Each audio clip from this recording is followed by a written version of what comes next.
美联储降息符合预期，美股呢一路创新高，但就在全世界都在看涨的时候，马股却出现了一个假突破。大家是不是也觉得心里痒痒？指数看上去突破了，板块跟着涨，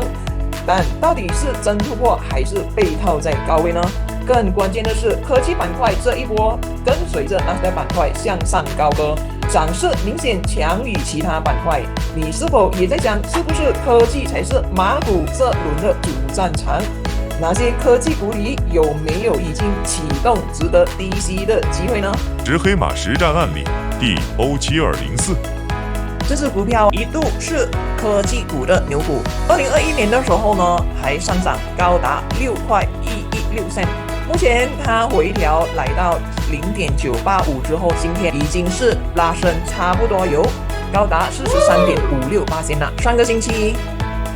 在8月尾的时候，它跟着科技板块来一个两只大阳线强势拉升，但是这一个星期却温和的上涨，目前已经来到我们的压力位牛熊分界线白色线了。所以如果你还没有关注这一只股票，这一只股票属于是已经被低估、被忽视的一只股票之一。但是目前的风险，如果没有资金持续进场，短期可能无法突破我们的白色线牛熊分界线。所以已经在场内的宝宝们一定要注意这一个压力位。如果后续能成功突破我们的牛熊分界线白色线，而且庄家控盘持续控盘，散户消失，就是我们应该继续关注的科技股之一了。好啦，这3只科技股中呢，我们看到的是 UWC 强者一线，有可能呢还有空间，但风险也绝对比较高。5286 Mead Innovation 成长稳健，暂时不错，但估值已被部分市场预期拉高。而7204呢是潜力股，如果它能突破是真的支撑线能守住，就有成为下一波黑马的可能了。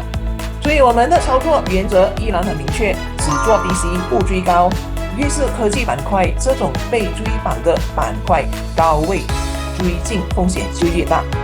趋势信号加成交量的验证，关键信号突破放量，支撑确认，是我们每一次做股票的决定的关键。所以身为散户的我们呢，可以分批操作，提前设好止盈止损，不要全仓进。如果股价跑起来呢，还可以逐步退出或者是减仓。黑马实战案例5292 UWC。UWC 是这一周非常抢眼的股票，因为它在7月3号的时候就已经突破了 Rocket 的信号。我这边看到它在突破之后是持续拉升的，到目前为止拉升上涨有大概72%，这意味着如果在这个信号出现的时候已经开始跟踪它，那么利润空间是相当可观的。在星期五的时候 UWC 5292也是一度暴涨11.11%。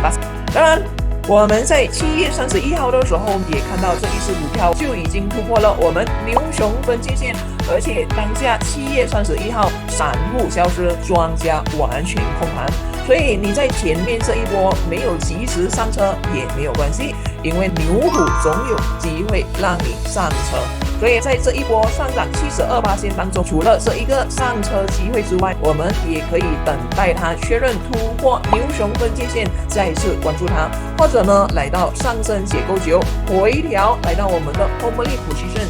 黄色线获得支撑，再度突破白色蜡烛，也是我们下一个关注点。这是最近 UWC 最近的季度报表数据，很明显的它是比去年同比增长了很多，所以这些财务面的改善也让这一个股价基本面获得增长。ROE 也是从0.46% 增长到3.47%。目前我们来看一下它的周线图，在周线图它已经是突破了我们牛熊分界线的白色线了。上个星期我们对于那些还没有进场的人都特别的交代大家，这一个白色线就是接下来我们需要面临的压力位了。这个星期5292 UWC 反而继续放量，把这一个压力位明显突破。目前它的周线图已经是庄家完全控盘了。当然有很多的投资者这时候可能会有一点后知后觉，经过这一个13连阳的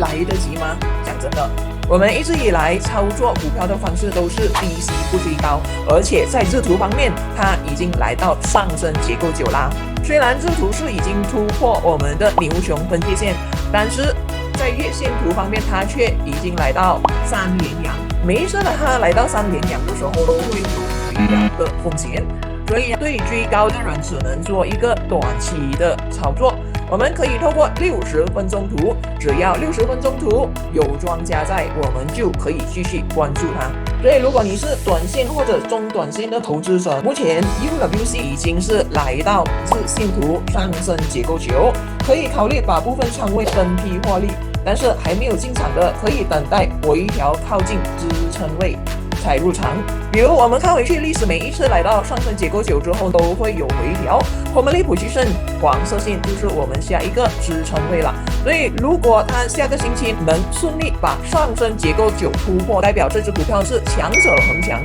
但是如果它跟过去一样来到9之后回调，我们耐心等待下一个低吸的机会了，不然追高进场还是存有很大的风险的。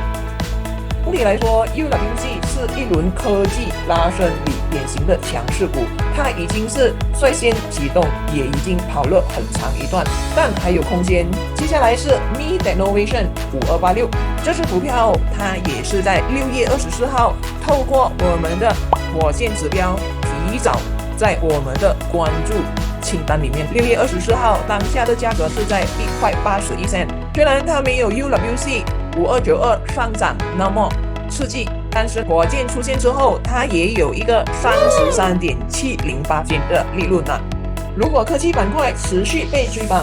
这一只股票有望继续上涨。如果出现回调，也可以考虑低吸支撑区域。所以每一次上涨，我们都会耐心等待下一个回调低吸的机会了。对于中长线的投资者们，我们可以根据 Hourly position 蓝色三角形进场，紫色三角形才是我们下一个需要注意风险的位置了。对于还没有进场的投资者们，目前的60分钟图庄家完全控盘了，所以可以透过蓝色三角形和紫色三角形，让我们轻松做到一波的小利润。当然，这一只股票如果接下来科技股继续上涨，我们还有望它能达到前面的高点4.33块。条件是它必须把前面的压力位突破，才能成功的继续往上挑战4.33块了。所以对于目前才想要开始进场的投资者们呢，一定要注意前面这2个高位是否会有回调的风险啊。反而已经在场内的宝宝们呢，只要它没有跌破我们的红利进出生命线的话，这只股票还是值得我们继续关注的哈。总体来看 Mi Technovation 是这一轮科技板块中的中坚力量，有成长有信号，但已经跑了一段，也要看趋势是否扩散呢，才能继续往上拉升了。马股指数趋势分析，这一周美股继续走强，尤其是科技板块继续领涨，带动全球资金情绪都偏向追涨。美联储降息符合预期，让利率压力暂时放缓，资金渴望更高收益，科技受惠明显。在这种外部环境加成之下，马来西亚 KL 指数也试着突破关键心理关口1600个点，不过突破看起来是有些假的意味。虽然指数短线拉升，但成交量板块带动深度以及持续性呢，仍存在疑问当中。换句话说，这次指数上涨虽然方向对，情绪也热，但要真正证明市场多头力量强，需要看下一周能不能守住1600点以上不回落，看板块是否能够普遍跟上，而不仅仅是科技和少数强势股在拉。看外资与机构资金流不流入，看成交量放不放大。